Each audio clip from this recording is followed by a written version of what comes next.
Pues konta da zu pizkoa ze hitzaldiaren laburpena.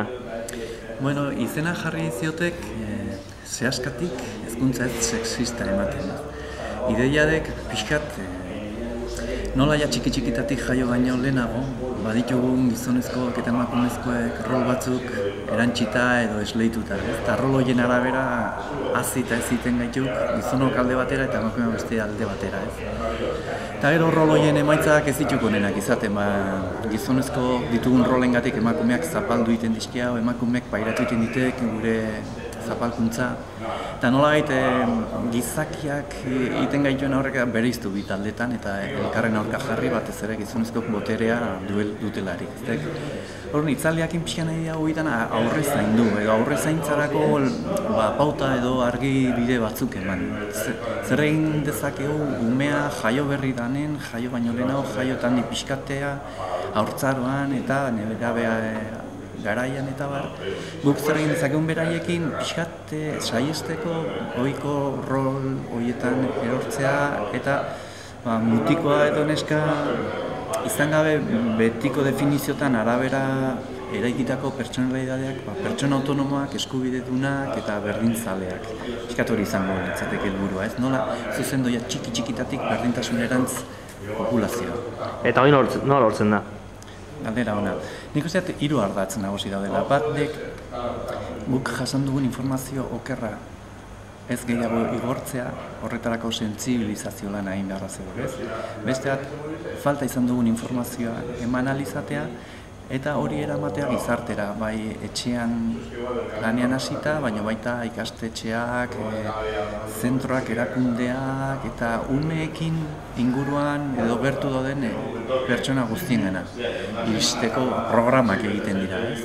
Nolabait eraiki egiten gaitxiztek pertsona bezala modu batera izan gaitezen eta deseraiki egin beharra zaukagu. Eta bide horrek eskatzen dik pixat programazio bat, gehien bat oinarrituta informazio zuzenean. Informazioak pixka falta duguna, gauzak nola egin hobeto edo ezberdin. Eta gauzak nola daude gaur egungo gizartean? Nik uste dut gauza batzuk poliki aldatzen ari direla. Enikek esango sustraian aldatu direnik. Esango nikek azalean eta itxuretan eta jokabide batzuetan ikusten dela aldaketa bat belaunaldi gazteengan.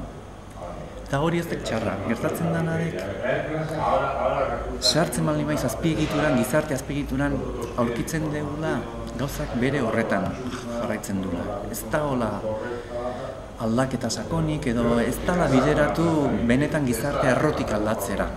Baizik eta saiatu garela puntualki elkartetan edo kolektibotan aldatzen eta ez da nahiko.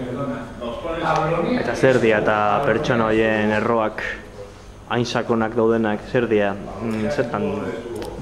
Nolabait, batez ere patriarkal hegemoniko gizarteak mendez mende gogorkeriaz eta aginteriaz ezarritako ideiak, aurreiritziak, siniskeriak eta halako, nik esango nikek idei kolektibo oso bat eraiki duela eta mendez mende igortzen ibili dela eta etzaiok mugarik jarri feminismoak buru altxatu eta zen artei nahikoa diau, horrela ezin diago horrela egin.